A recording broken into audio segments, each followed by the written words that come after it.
It's My Nerd World, a Star Wars podcast. What's going on? On the show this week, a new segment, Ridiculous Headlines of the Week. I'm very excited for this new part of a Star Wars podcast. Plus, we have some Book of Boba rumors that include more legacy characters in the show, possibly. A Kenobi actor for the live-action show spills the beans on his particular weapon of choice. A small and rather obvious Mando Season 3 rumor. And Visions kicks off this week. A lot of people have seen the episodes already. We're not going to be getting into that, though. We're going to talk about ships. You want to know why? Because ships are rad. That's why. And because I haven't talked enough today already in my full-time job, I need to talk about something fun, and that's why we're here. So, I don't want to waste any more time. Let's get to it.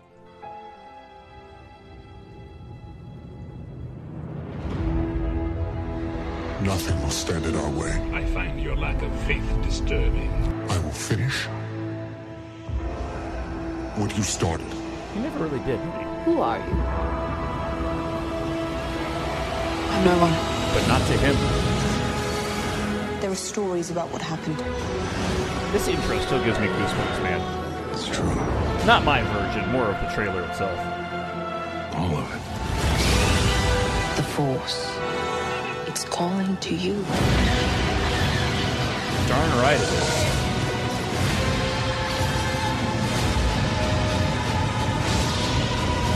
My Nerd World. Just let it in.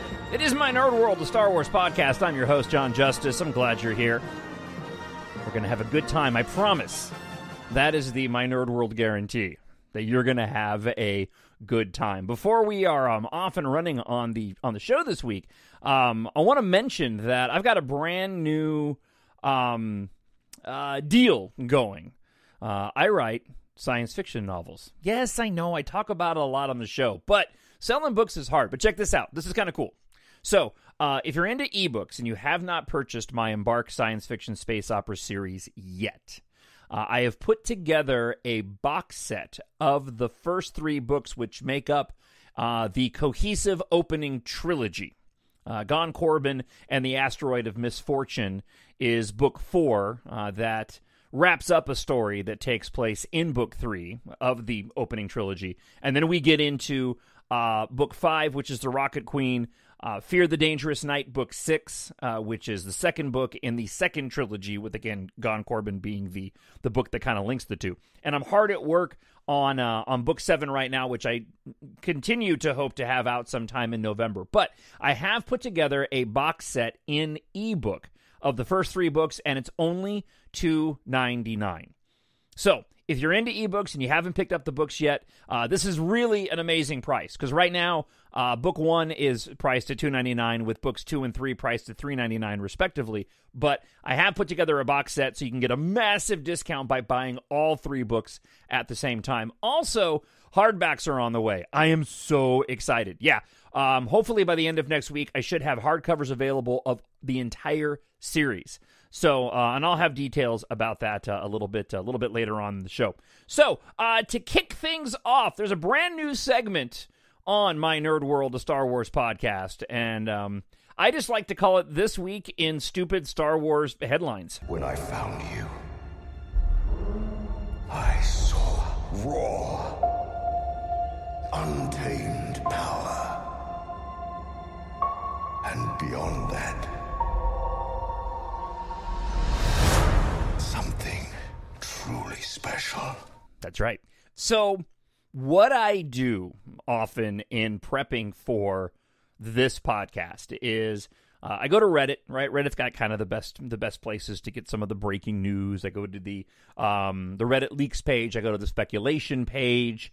Follow the stories, the official information that's released throughout the week. But I also like to go and just Google Star Wars and news and set it for just stories that are released this week.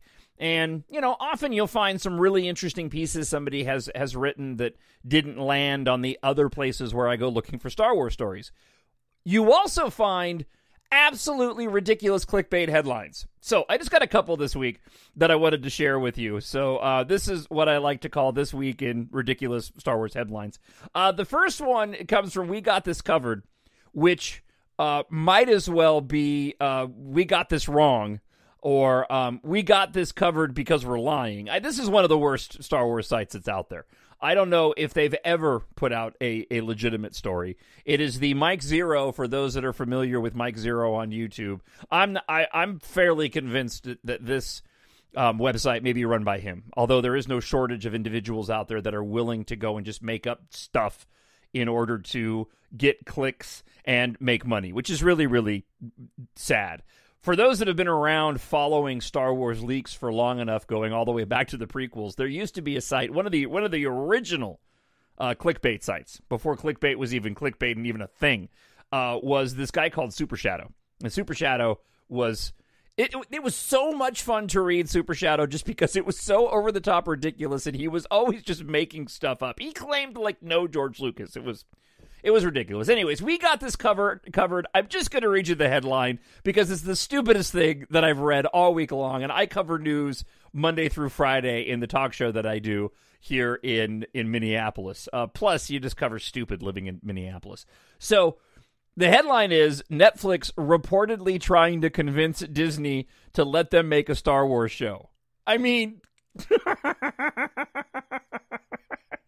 give me the gift of the guy from Spider-Man that runs the newspaper, right? Come on. Netflix reportedly trying to convince Disney to let them make a Star Wars show. Now, I will give whoever over at We Got This Covered had to write this garbage, I will give them a little bit of credit. In the story, they don't go tongue-in-cheek. They act like it's a legitimate story, legitimate rumor, but they do say up front that they also find it ridiculous. I had to laugh. Okay, also, at CBR.com, and this one's just an article, and I just thought it was, you may agree with this, and to each their own, right? I don't. I think this is incredibly dumb. The headline at CBR.com that I found was, Star Wars just made the poor treatment of droids even more horrifying. Now, I thought that this would be an article that was purely tongue-in-cheek, but it's not. So I gave them my click so that you didn't have to. I'll just read you a couple lines from the story. So it opens up with a story from the Star Wars Life Day Treasury. Okay, apparently this is a new release. Somehow makes the poor treatment of droids in the galaxy far, far away worse. Now, I've heard this commentary before. I have heard this commentary from people before who take issue with the way that droids are treated in Star Wars, and I don't get it. That's not it. Look, it's a fictional universe. They're not living beings. Okay. Now, in my stories, I've created a character that's partnered up with Gahan Corbijn, and his name is ALX-B. And ALX-B, or Alex, is essentially kind of a cross between Tars from Interstellar and Wall-E. That was kind of my idea. I made him super sarcastic, so he's ribbing Gahan all the time, because I just find that funny. But I've never had an issue, even though I understand why people do when they talk about the treatment of droids and they don't think it's fair. But the last line of the article, right? So again, Star Wars just made the poor treatment of droids even more horrifying. And I thought this was going to be lighthearted. It's not. The last line of the article says this. As the Star Wars Life Day Treasury proves, bigotry and the widespread discrimination of droids is even more terrible than it seems at first glance. I'm sorry, if you're really that outraged over... They're trying... I'm sorry. If this bothers you and you've made the choice to be offended, I do apologize. I don't want to do that on the show. I just they're not real. All right. Let's move on. We got quite a few rumors to run through this week. This is not going to go the way you think.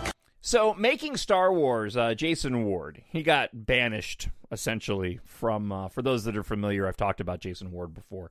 Arguably one of the best leakers out there, for lack of a better term. I mean, very legit. Used to enjoy the podcast.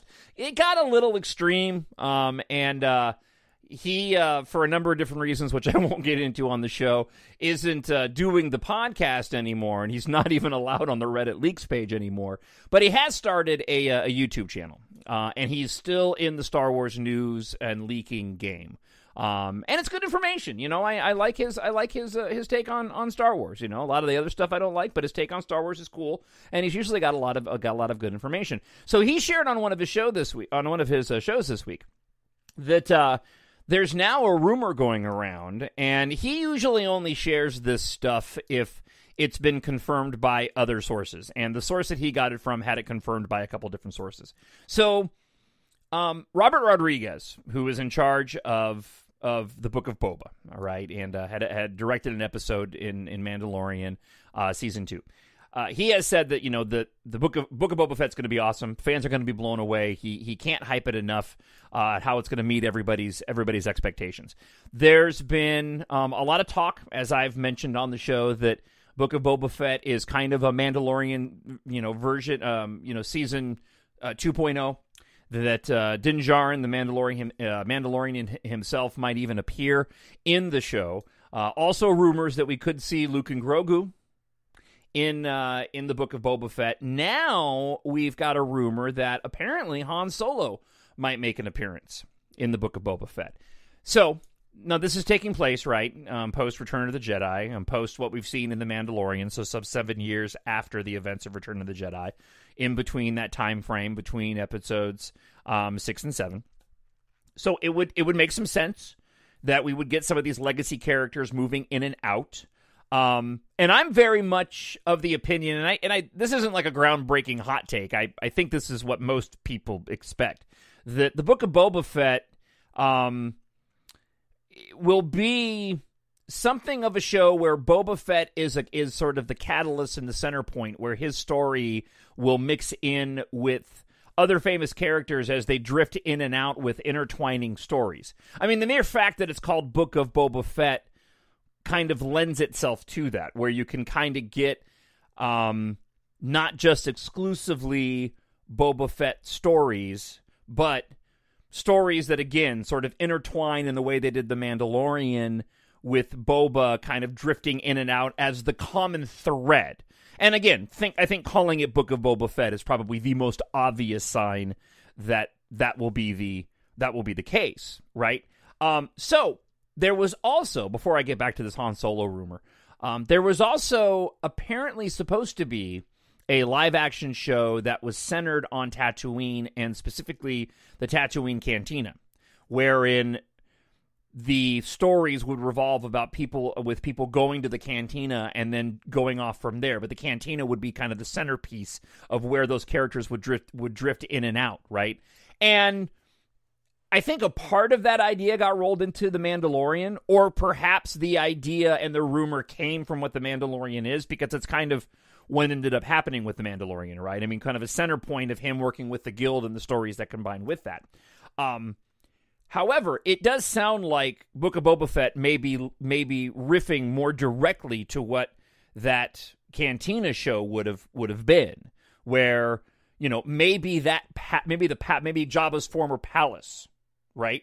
Or is it still Jabba's palace? Because apparently there's a rumor going around that Jabba the Hutt is also supposed to be in Book of Boba Fett.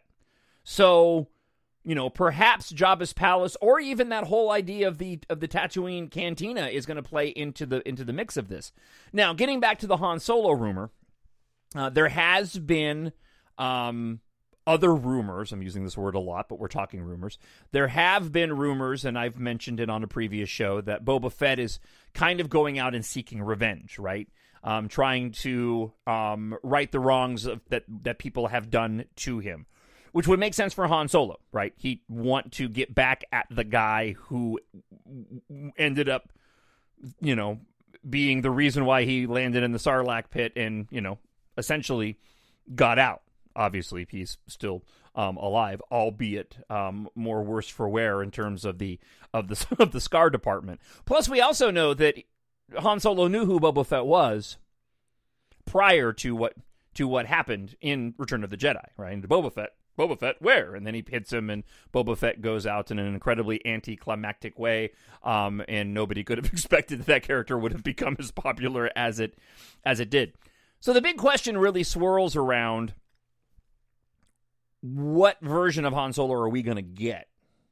Are we going to get an Alden Ehrenreich reprising his role, or are we going to go all in on the deep fake route? They did hire, Lucasfilm did hire a YouTuber who ended up making a better deep fake version, a better looking version of the season 2 Luke Skywalker than what Lucasfilm did. I've watched the video on YouTube, and it really is incredible what this guy did. He puts up side by side the Mandalorian season 2 version of Luke Skywalker next to his version, and his version looks way better. Now, he's been hired, and so what Jason Ward on the Making Star Wars show on YouTube mentioned was that the rumor that he heard from his source was the first clue we should have received that Luke Skywalker was certainly going to be in the Book of Boba Fett was the fact that they hired this guy. So would they try to go and do the same thing with Han Solo? You know, and that raises the question too of, and I'm gonna steal from Jason on this. You know, he called them computer people. You know, how good are they going to be able to make computer people? How solid is that going to be? If you've been on YouTube, people have done deep fakes of the Solo movie trailer using deep fakes of Han Solo, and it looks decent. So, you know, I'll wait to see what they pull off. I don't know which one I would prefer. I like the idea of Alden Ehrenreich coming in and reprising the role as Han Solo. But let's say for the sake of argument, he's playing opposite a computer Luke Skywalker. Okay, would it make more sense to put a computer Han Solo, a computer person Han Solo, with a computer Luke Skywalker than to put a computer Luke Skywalker with an Alden Ehrenreich? Yeah, I don't know how I feel about that yet. It really is going to come down to whether or not that new version of a Harrison Ford Han Solo looks that good, and are they able to replicate the voice and make it look real? I thought the Tarkin was pretty impressive in Rogue One. If not, you could still tell. I mean, it was good. It's passable. It doesn't bother me when I see it. The Princess Leia at the end, I didn't particularly care for at the end of Rogue One, but I've seen people do deep fakes of that looked way better than what they did. Which would you prefer? Would you prefer a computer person Han Solo, that looks like the version that we all know and love, or would you prefer a Alden Ehrenreich version of Han Solo, which I think a lot of people also all know and love? Yeah, I don't know. I'm kind of torn. It really just comes down to how good Solo looks. Drop me an email, talkshownerd@gmail.com. You can also leave a comment up on YouTube. Which one would you like? And does this have you more excited for the Book of Boba Fett? The Book of Boba Fett I'm obviously looking forward to because it's Star Wars, right? But the more I thought about it, because we don't know what it is, and I'm sure we're going to get a trailer soon. I mean, we're getting trailers for movies that are being released next year. I'm confident that once Visions comes out next week, look at the 22nd, I would say the beginning of October, easily the beginning of October, first or second week of October, we get a trailer for the Book of Boba Fett. But we've had a bit of a time, a bit of a gap now, not a long gap, but a bit of a gap between the end of Season 3 and live-action content, which is kicking into gear next year, obviously. Book of Boba Fett needs to deliver, and without seeing anything, it's kind of hard to get super hyped because, well, I like Boba Fett and Jabba's Palace. I think that's cool. And Fennec Shand from that final, teaser at the end of Season 2. Without knowing anything else, it's like, all right, I know these characters. I know that place. What's this going to be? Disney needs to deliver on this. And I have, nothing but high expectations that they will end up doing just that.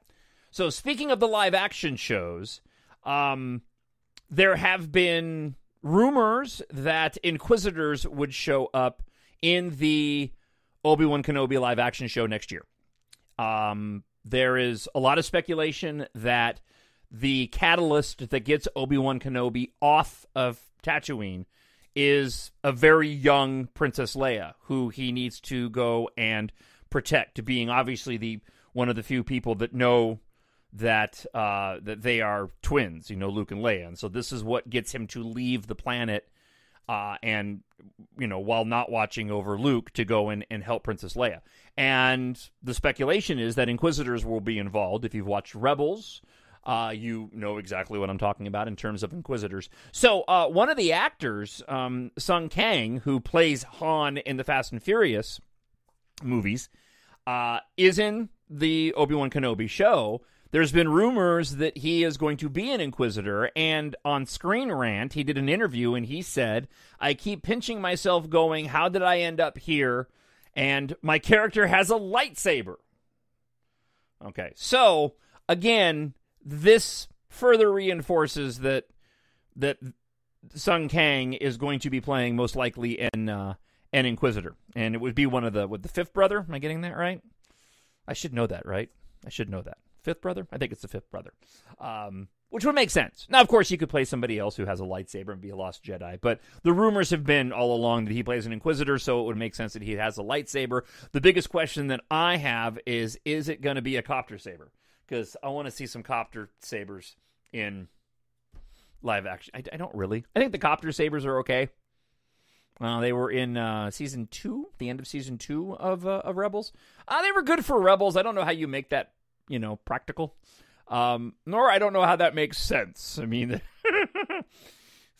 light isn't making wind. Anyway, so let's move on.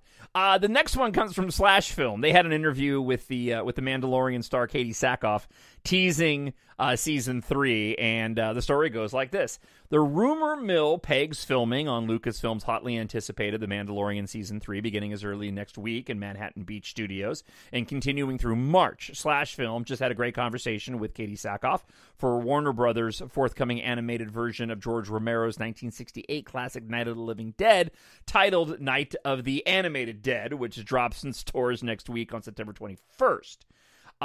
She said this during their conversation, discussing the possibilities of unfinished Star Wars-related business. And she went on to say, the way that Lucasfilm left me in Season 2, one of the roads I think that could be gone down, absolutely, you'd think would be the unfinished business, Sackhoff told us. But that is so far above my pay grade, as you just don't know, right? As a fan of the show, I'm excited to see what they come up with. So, yeah, I mean, I think that's kind of what we all expect. There's going to be the issue of the Darksaber. Bo-Katan getting the Darksaber back. What does that do for Mandalore? For Mandalore. And my expectation is that the issue when it comes to Grogu and the Mandalorian, right? Because I know a lot of people have discussed, and I think it's a good question. We've had 2 seasons of the Mando with the Mandalorian, and while we have had episodes with them apart, and those episodes have been good, I think there's a lot of people that would be disappointed if Grogu doesn't eventually end up with the Mandalorian. My expectation is whatever that relationship will end up being will be firmly cemented in the Book of Boba Fett. So that by the time we get into Mandalorian Season 3, we'll know what's going on with Grogu. Is he back with the Mandalorian? Is he not? I think that Grogu should become a Mandalorian. I want to see Grogu in a little Beskar outfit. I think that'd be cool. It's funny. I can't take credit for that idea, right? Other people have done it too. But my mother, my dear mother, likes to buy me little Star Wars things on occasion. And she got me this a pen, like a pendant, and it's Grogu in a Mandalorian helmet with his ears sticking out. It's so cool. It's really cute. So, again, as we move through the stories this week, what are your thoughts on that? What's your excitement level for the shows coming up? Andor. Don't know much about Ahsoka, but I think we're still probably a good more than a year out from Ahsoka, because next year we'll be getting certainly the Andor show and also the Obi-Wan Kenobi show.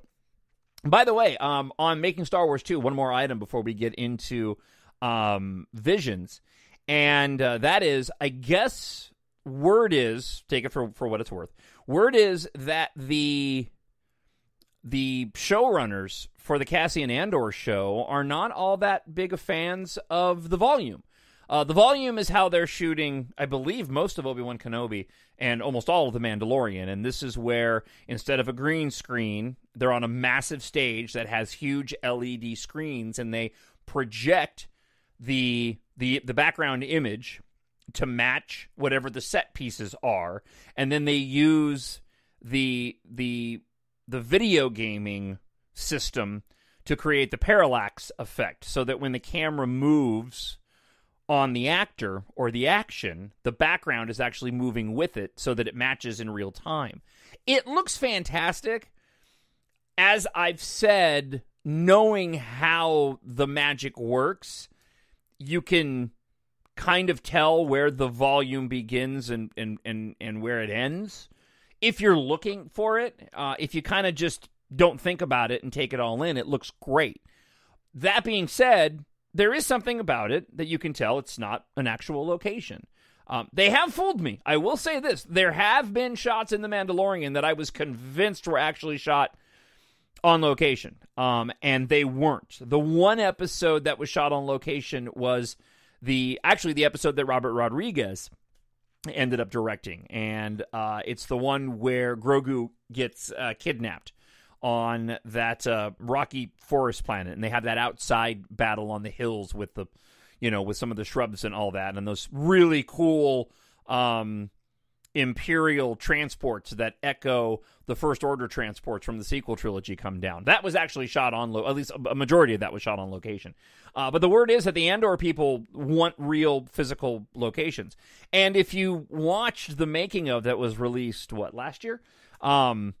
It's pretty clear that they are treating the Andor show like a movie. I mean, that was one of the ones that got greenlit really early on. I have high expectations for that show. I mean, Andor isn't certainly top of my list of shows that I would make. I love Rogue One as much as the next person, but based off of what I've seen and the level of attention they're putting into it, and I think because Lucasfilm and Disney know how beloved Rogue One is. I mean, Rogue One is arguably the one property that they've put out that I think everybody universally loves, and did well at the box office, relatively speaking. So I'm really excited to see what that looks like. All right, let's move over to some official news, and that is the next piece of new Star Wars content we are going to be getting in Star Wars Visions. Something inside me has always been there. But now it's awake. And I need help. So, there have been a number of different articles that were released this week on Star Wars Visions. Star Wars Visions is way down on the list of things that I'm looking forward to. Having watched the trailer and heard some comments from people, it's been a bit of a mixed bag. Most people say that they enjoyed all the episodes, but, several people have said that there's many episodes that they will watch one time and won't go back and watch again. It's not canon. So therefore, my interest in it isn't as deep just because it's not going to have a broader impact on the Star Wars universe. That being said, I'm really curious to see what this looks like, and I'll definitely be watching it when it's released coming up this Wednesday. I'm probably a little bit more excited right now just because I'm so hyped around The Matrix coming out later this year, because I'm a big fan of those three films, and I'm a big fan of the Animatrix, which is obviously a lot of animated shorts that are in canon around the Matrix films, and so I'm a little bit more excited from that standpoint, just because I've been watching anime where I normally don't watch any anime. The article that I wanted to zero in on is completely self-serving because I love vehicles. And so they've done articles this week about the heroes and villains. I just want to talk about the ships because I think the ships are rad. Inside Star Wars Visions, meet the ships and vehicles. StarWars.com speaks with the executive producer Josh Rhimes for insight into some of the sleek ships and vehicles soaring into the upcoming Disney Plus anime anthology series. Star Wars is going to a new galaxy of storytelling. Star Wars Visions, the anime anthology featuring 9 shorts, from some of the world's best anime creators. Set to debut on Wednesday, September 22nd on Disney+. StarWars.com with Visions will pull back the curtain on the series exclusively for the insights. And this story that I have here is all about the ships and vehicles. Spoiler warning, moving forward, this will contain characters and story details from Visions. First off, we get a photo. We get a photo with each of these. And the first photo is really kind of cool. I'm looking forward to seeing this. The Twin Star Destroyer, called the Twins. When you first see the Twin Star Destroyer, it emerges from the shadows like the beginning of a new cinematic Star Wars adventure. But there's something quite different about the shape of this craft. The Twin Star Destroyer is such a playful idea, said Rhimes. A wink and a nod. The director, Hiroyuki Imashi, slowly reveals a Star Destroyer coming out of shadow, but wait, the light expands, revealing a second conjoined destroyer. A clever visual riff on the twin siblings at the core of this short story. To mirror the occupants, each Star Destroyer contains its own throne room, one for Am, which is one of the characters, and one for Kar, K-A-R-R-E, or Care. And in the middle, a weapon capable of mass destruction. Holding them together is a massive cannon, says Rhyme. When powered by the twins, it can deliver planet-eradicating blasts that would put the Death Star to shame. We also have the boat, Akakiri. Star Wars ships often traverse the cosmos, but in Saru's Akakiri, lo-fi modes of transportation take the spotlight for a story of evasion, grounded in the look of the Hidden Fortress and other Akira Kurosawa samurai drama films, which first inspired George Lucas. The short follows a group of heroes on the run, set against harsh landscapes. They must lay low to avoid bandits and the forces of warlord Masago as they move ever closer to her fortress. Among their forms of transport are ostrich-like creatures, which is interesting because there was actually ostrich-like creatures that were originally concept art for the Tauntauns in the Arch of the Empire Strikes Back. A vendor's vegetable cart and something akin to a traditional Japanese riverboat, unlike anything we've seen in Star Wars before. Lucasfilm Story Group's Matt Martin first suggested in The Village Bride that the Z-95-4F's ship in this short from studio Kinema Citrus, Rhyme says it was a blast to bring this Clone Wars era favorite into the world of Star Wars Visions. And this is actually the photo that I used for the image for this week's podcast, the Z-95 ship, which looks an awful lot like an X-Wing if it just had a single wing that was really long and stretched out.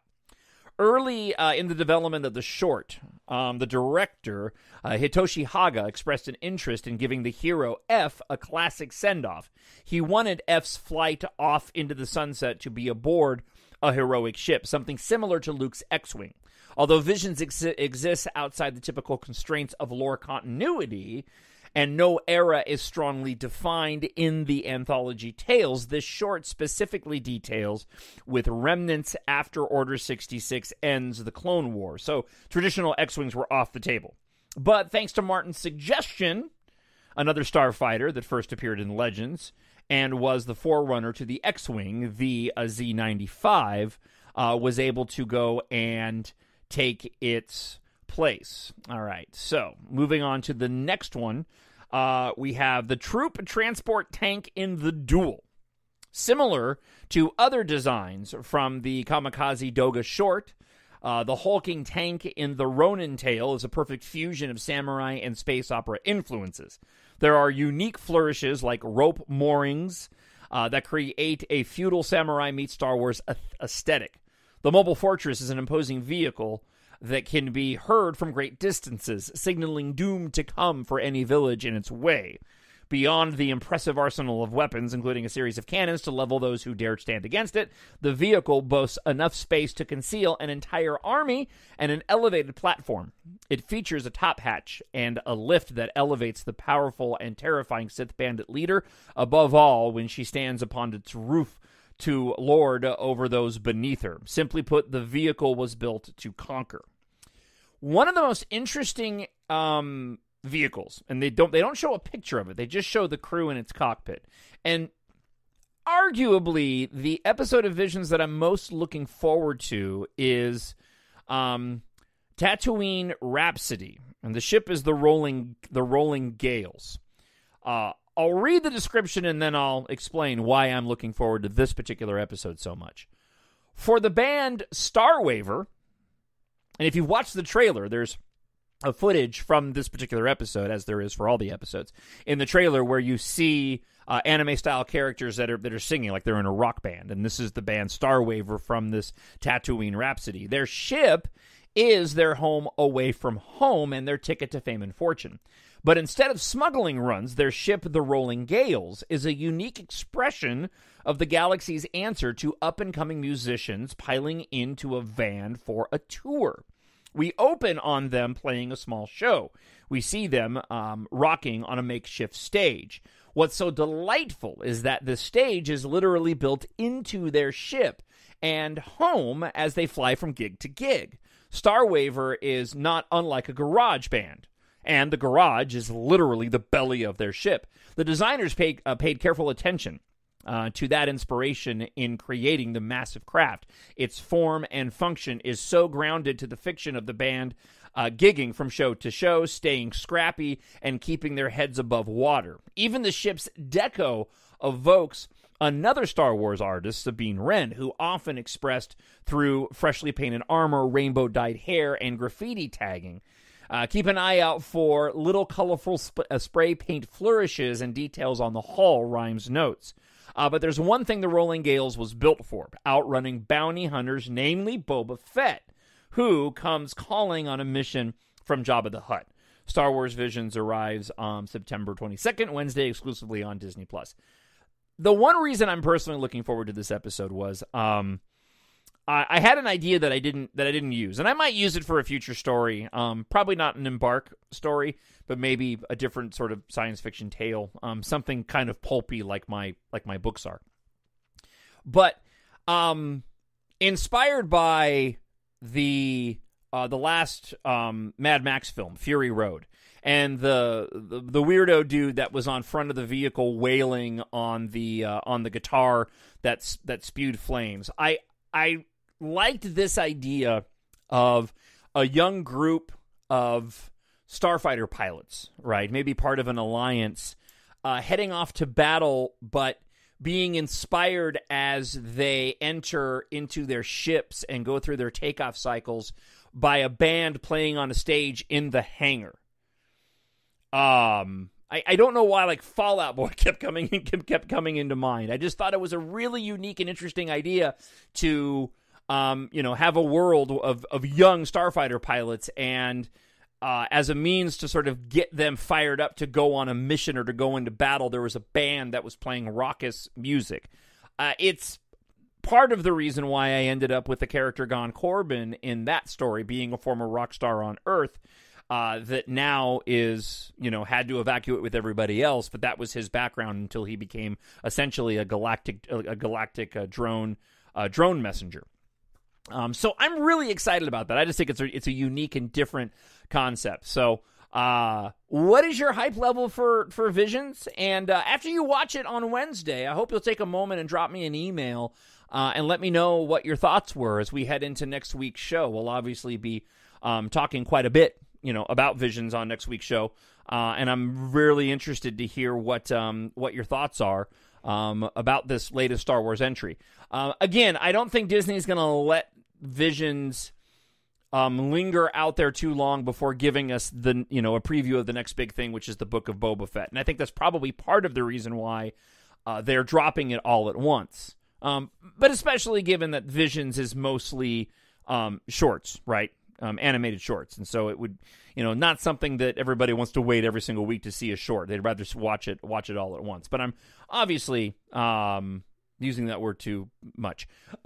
Very interested to hear what it is that you have to think about Visions when it drops later on this week. All right, we're not done yet. We do have some listener feedback because some of you did email me at TalkShowNerd at gmail.com. I need someone Show me my place in all this. All right, and the first email this week comes from Shivi P, who says this: "Your podcasts are always amazing, John. Thank you. It's really kind, and thank you for taking the time out to make them for us. We love you, brother." Drunk 3PO, who was friends with Gina Carano, said that Jon Favreau did want to intervene on Gina's behalf. We talked about Gina Carano last week and how the actress who plays the armorer at one of the recent conventions kind of came to the defense of Gina Carano. And so what CVP is talking about here is that Drunk 3PO is apparently friends with Gina Carano. I didn't know that. And said that Jon Favreau did want to intervene on Gina's behalf, but for his sake, Gina asked him not to. What was done to her was a disgrace, and cancel culture is nothing but pure bullying. Yeah, and I couldn't agree more. And I don't want to say any more about that. But CVP, thank you so much for the kind words. I really do get a kick out of doing this show. It's just fun, you know. I have grand aspirations that one day this show will explode and take off. But even if it doesn't, the fact that anybody sits down to listen to it and gets enjoyment out of it week after week is enough for me. All right, friend of the show Brian Martin emailed this week and asked if I would talk about this particular article that came out. Why Finn should have died in The Last Jedi.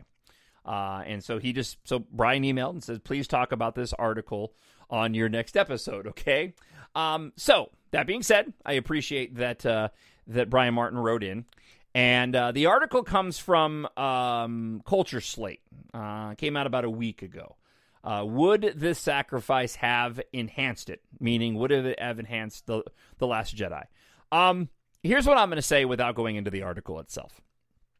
And that is, I'm not, or does it come from, it's futurism written by Culture Slate.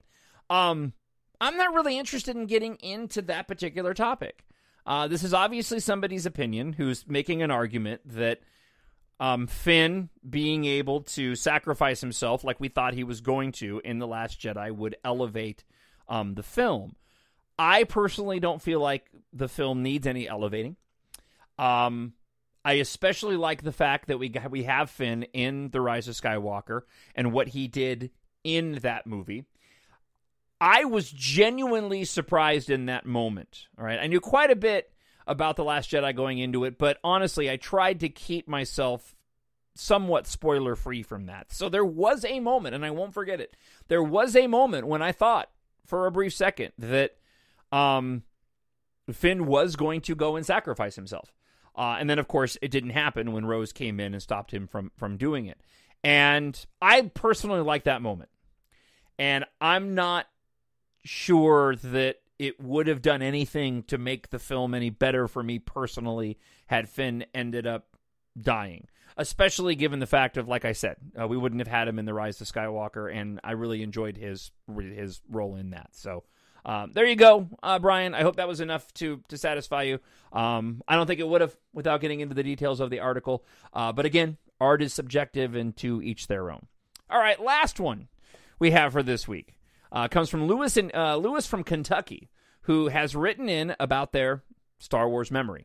And I would still like to hear from you. I'd love to hear your memories of Star Wars. And I'll share one with you that's a little bit newer than the ones that I had as a kid. But I remember being able to take my dad to go see the premiere of Attack of the Clones in Los Angeles, much in the same way he took me to go see the other films. And that started a bit of a tradition of going and watching the movies when we could together. He was able to come out when The Rise of Skywalker was released, and that is a night I will never forget, going to see that on the IMAX screen near where I live, and just what an enjoyable experience that was. But for whatever reason, going and seeing Attack of the Clones with my dad was one of those memory burns that I won't forget. I remember where we were sitting in the theater. I remember looking up at the screen. I don't remember anything else. Like, I don't remember much about traveling to where we go. I know we went to L.A. To a location I'd never been before, but that was an experience that I won't ever forget. So Lewis from Kentucky writes this. Hi, John. I look forward to your podcast each week. Thank you. I appreciate that. Big thanks for the time and effort you put into the show. You asked listeners to share your Star Wars memories, and I wanted to tell you mine. Back in 1977, I was a 13-year-old comic book reading sci-fi fan. That's cool, man. I don't know. I just dig that, right? That's just cool. 1977, comic books, sci-fi fan in 77? Yeah, all right. I remember finding the Star Wars comic published by Marvel a few months before the movie was released. The comic told the movie in 6 issues. I think they had released 2 or 3 issues before the movie came out, just enough of the story to get me begging my parents to take me to the theater to see it. Oh, man, okay, I don't want to forget. I have another story that I want to tell you, but I don't want to interrupt Lewis's email here, just based off the comic, so I'll jump back to it here in a moment. Of course, they weren't interested in seeing a space movie, but agreed to take me because the other movie showing at our local cinema was Disney's The Apple Dumpling Gang. Now, I don't personally remember seeing The Apple Dumpling Gang. I probably did, but there is something, like I'm getting like goosebumps right now. There is something about The Apple Dumpling Gang and that time period that is burned into my brain. There's a lot of things around that time period when the original Star Wars that is burned into my brain that have nothing to do with Star Wars, specifically music. Certain songs that play that I hear from that time period, I immediately associate with Star Wars.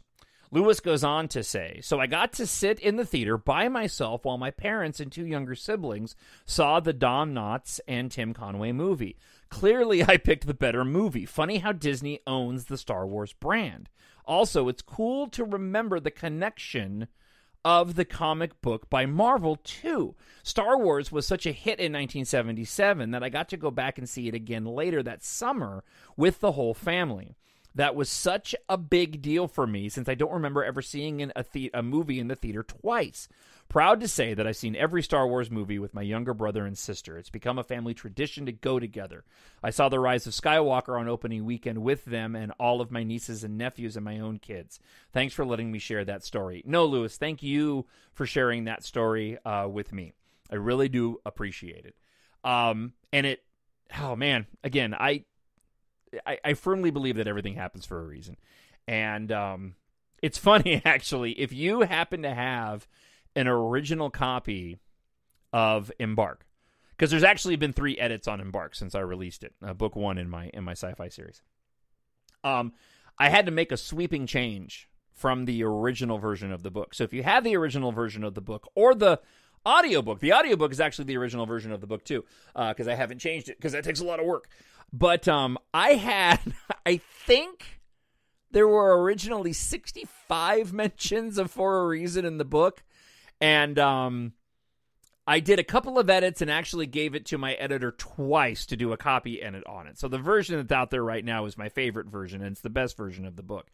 But I was so into that idea of For a Reason that I used it just way too much. And actually was a complaint that some people had of that. So the reason I bring it up is because what Lewis mentioned with that story. Because if it hadn't been for you, Lewis, sharing that with me, I wouldn't have remembered this particular story.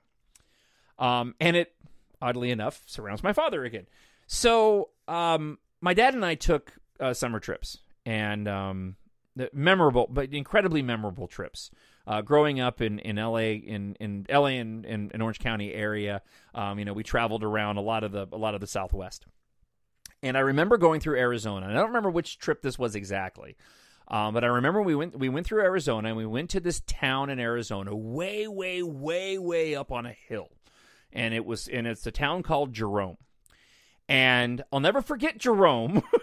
And I was young at the time. This was, I'm 99% sure it had to be after Star Wars came out. I was older. I was older than 5 because I remember this specifically. Now, I'm sure my dad will let me know. I won't look it up. I'll wait to have him tell me. But I remember that there was a comic book store, or it was just like a store there.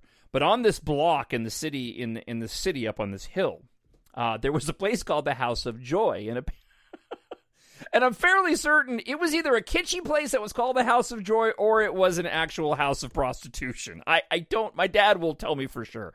I remember House of Joy, and it just had a lady's bent leg as the logo, with the sheer hose on. Not all that unlike what you saw with the lamp in A Christmas Story. This is not the Star Wars part of the story. This is just, I can still see that sign in the House of Joy in my head and just thinking, that's naughty. In one of the stores in Jerome, I picked up, and I still have it, as a matter of fact, I can't see it. My closet door is open, but it's in my closet with my comic books. One of the original Marvel Star Wars comics, but it was the big versions. For those that are familiar, it wasn't the small ones that we're used to. These were the big Marvel versions, and I think there were 2 or 3. I don't think that's what Lewis was talking about, because I have some of the very first original ones, original runs. But it was the big version of Star Wars, man, and it's wore out. And it's not wore out because it's old, it's wore out because I wore it out as a kid. And I remember using Silly Putty, and you could... not realizing you were lifting the ink off the page, right? But you would put the Silly Putty on the comic book page, and you could duplicate the image on the Silly Putty, and then you could stretch it out and morph it and make it look weird. But yeah, man. And I remember the drive going up to Jerome in our Volkswagen bus was really, really steep and scary. It seems like a lot of the trips we went on really steep and scary roads. But that again was another Star Wars story, and now I want to go look at that comic book. So, all right, that wraps up the show this week. As I mentioned before, if you haven't picked up the EMBARK science fiction space opera series that I've written, 6 books in this series so far, all in ebook, paperback, and audiobook. Audiobook is still coming for book 6. I'm still working on it. I'm trying to get book 7 done before I get the audiobook out for the audiobook for book 6 out, just because I want to get the story complete. But then hopefully short time after, I'll have both the audiobooks for 6 and 7 released. But you can now get the box set of the first 3 books in ebook for just $2.99. So if you head to mynerdworld.net, or you go on over to Amazon.com and search for Jon Justice, you can pick up, again, the first 3 books in ebook, some 1,100 plus pages for just $2.99. And why don't you just pick up the whole series while you're at it? And hardbacks are coming soon. And I forgot one more thing. If you are listening to this and you're a listener of the radio show that I do, and you're listening to this in Minneapolis, we are planning a meet and greet with me and Drew and possibly Sam, either October 16th or the 23rd of next month at the Vaping Studio in Hopkins. And I've ordered a bunch of paperbacks of the entire book series so that you can come on out and buy them. So basically, we're doing a book signing. I'll have just a select few while supplies last. And so if you haven't picked up the book yet, any of the books, and you want to get them signed, if you order them in the next few days, you'll be able to get it ahead of time, and you can bring it to the Vaping Studio in Hopkins, again, either Saturday at noon on the 16th or Saturday at noon on the 23rd. We just haven't landed on a date yet.